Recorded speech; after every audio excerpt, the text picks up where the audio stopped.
You can rest your back on the wall if you want to, or just freeze stand. Eyes can be open or closed. And just take the next few breaths. Let's inhale through the nose, but exhale through pursed lips. It's almost like we're blowing through a straw to exhale. Let's do that 2 more times. Yes, I'm recording on my iPhone. Thank you, Krista. And on Zoom now too. Just double check, double insurance. Okay, so let's do 2 more. I'm going to do 2 more breaths in through my nose and out through pursed lips.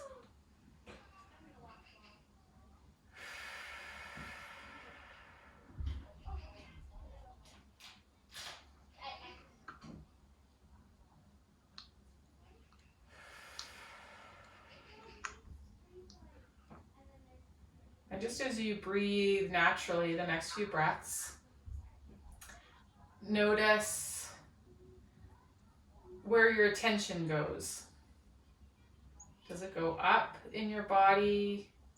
Does it go down the body? Where does your attention move?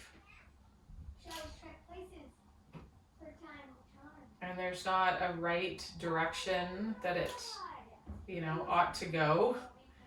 Just kind of notice what is present for you right now. Does the direction of your attention change with whether you're inhaling or exhaling? Just notice what you notice.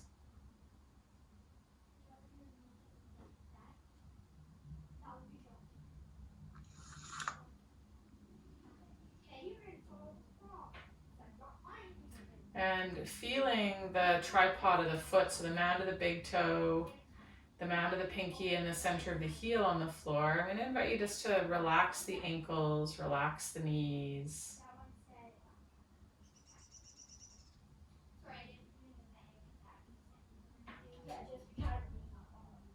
And you might even, with the relaxed ankles and knees, you might have this intention of inhaling and things kind of moving towards the midline, the legs and the arms.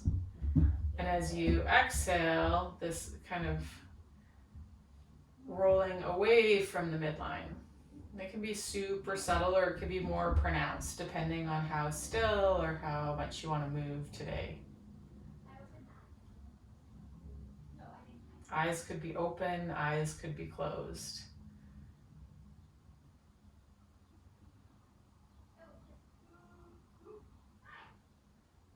And as you move subtly or less subtly, just kind of, again, notice where does your attention go as you move the body towards the midline and away from the midline.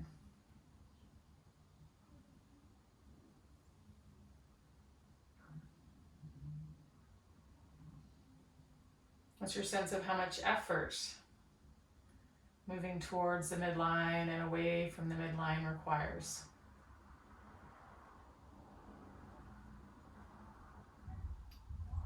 What does your tongue do? What do your eyes do? And just come to stillness. Just come to stillness. It's just me. Are you going to work? I am at work right now.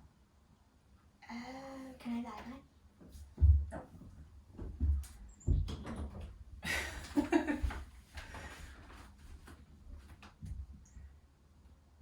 And just notice what you notice here.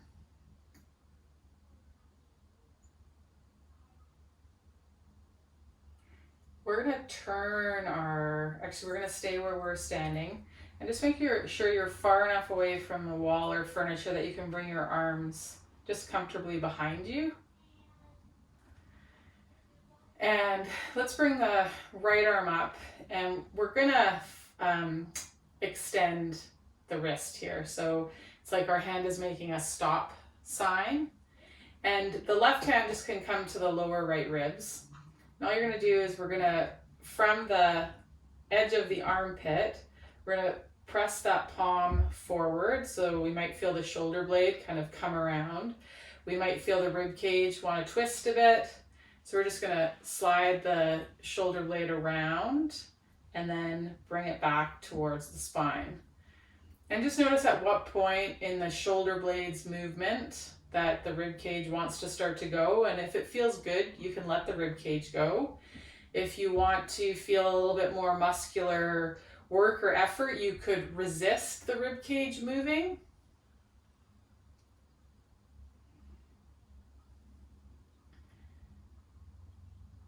Okay, and then just let the shoulder blade be there. We're going to take the hand down and behind us into some extension, and then up into some flexion. And again, just notice the movement of the arm and the movement of when the rib cage or the spine starts to extend. And again, if it feels good, you can let the spine extend and or flex with the movement of the arm. And or if you want to explore just isolating the arm, you can keep the rib cage still. And again, you might feel more tension or muscular effort to maintain the spine where it is as you move the arm.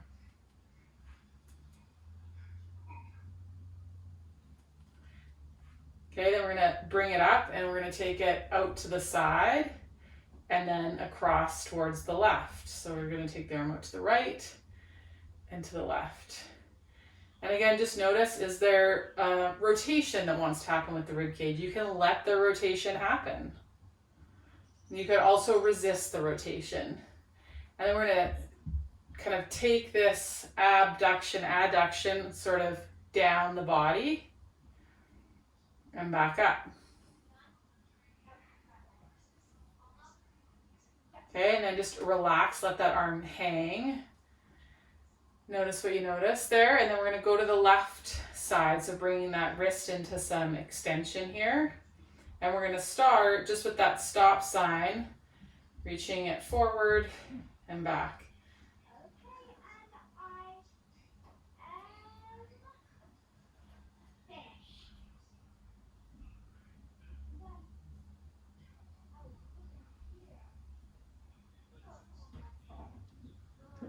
Okay, and then we're going to take that into some extension and some flexion. And you decide on this side, you know, is the rib cage and spine going to be differentiated from the movement of the arm for you today? Or are you going to have the arm go and then let the rib cage and spine follow? Both are options.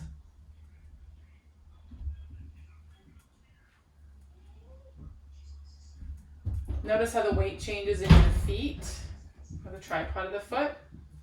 Okay, and then again at shoulder height, we're going to go across, adduct and abduct that arm.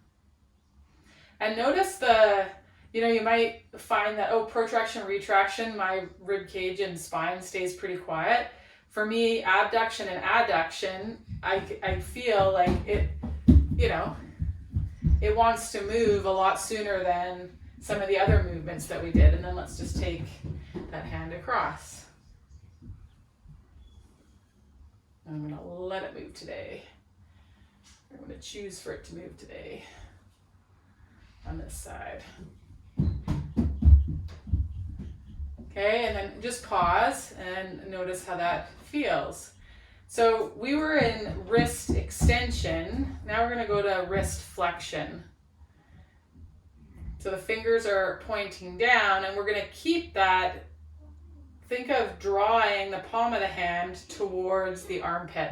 And you're going to keep that as we move into flexion and extension of that shoulder.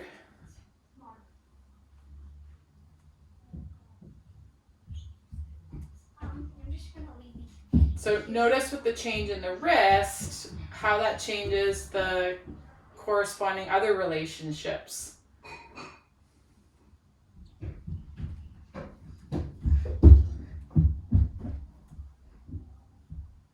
Okay, and then we're going to go to abduction, adduction, and just zigzag.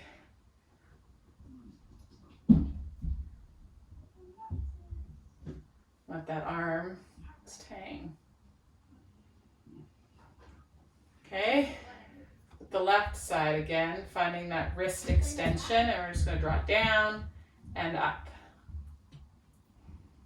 And again, just get curious about those other relationships and how this change in wrist position influences and impacts them.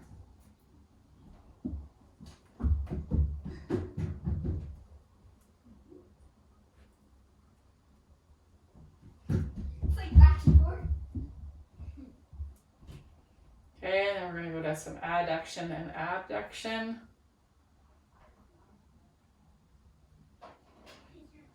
And just start to zigzag down with that abduction, adduction. My elbow wants to bend a lot more with the flexion of the wrist than with the extension of the wrist. My arm feels a lot more bent with the wrist in this position than in this position. It's interesting. And then just stand and notice what you notice there. Okay, so we're gonna flip around and use the wall now for a second, and you're going to get close enough that you can get your fingertips on the wall, but your body doesn't have to touch it. So your arms are slightly to the front of you with your fingertip pads on the wall. And then all we're going to do is explore the semicircle on each side. So we're going to, if there's a clock on this wall with our head towards 12 and our feet are down at 6, we're just going to take the hands from 3 and 9 and head down to 6. And then we're going to come up to 3 and 9 and head up to 12. And just get curious here about how the movement of the arms, like how does the rest of the body respond when the fingertips stay pressing gently into the wall, kind of like a tree frog, and the hands come down to 6, and then 3 and 9, and then when they come up to 12.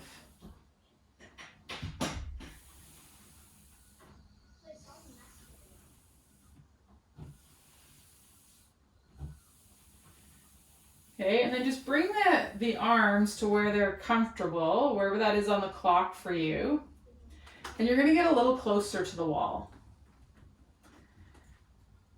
And what I want you to play with here is, now imagine the pelvis is what is going to move. The top of the pelvis is going to move towards the 12 place on the clock. This is a clock just in front of the pelvis now.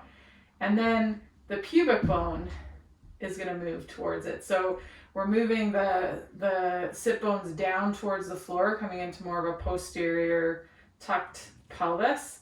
And then letting the sit bones rise and the top of the pelvis come towards the wall into more of an anterior. And then drawing the pubic bone towards the wall. And just get curious about how you're moving the pelvis. What happens if, as you press the fingers into the wall, does that help send an impulse or direction into the pelvis? What happens if, as you press the fingers into the wall, you think about drawing the fingers down to the floor or up to the ceiling?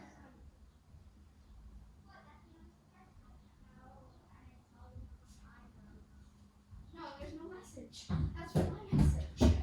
Okay, and then just find another position for the arms and stay exploring this tilting and tucking movement of the pelvis.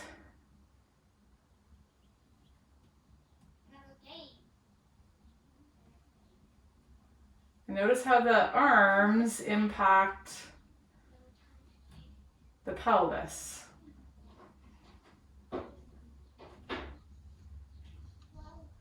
Okay, and then just stand.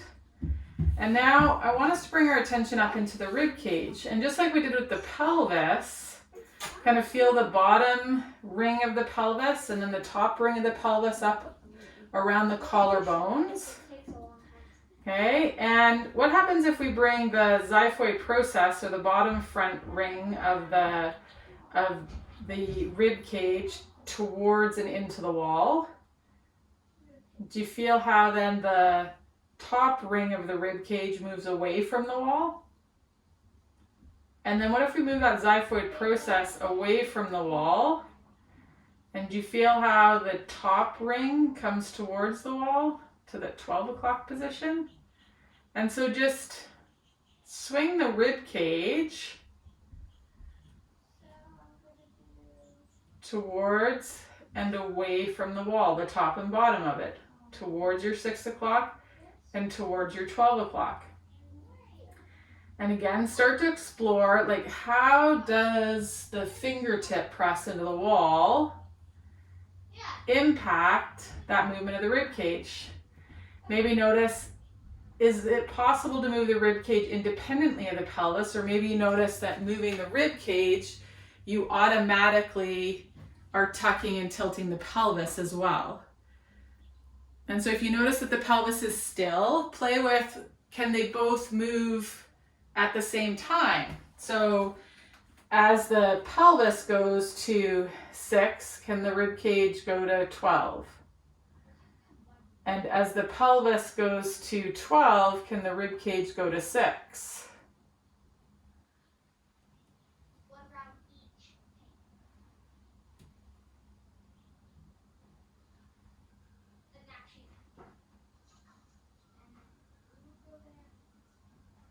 Okay, and then let the arms come down. Just step away from the wall. Just stand and notice what you notice there.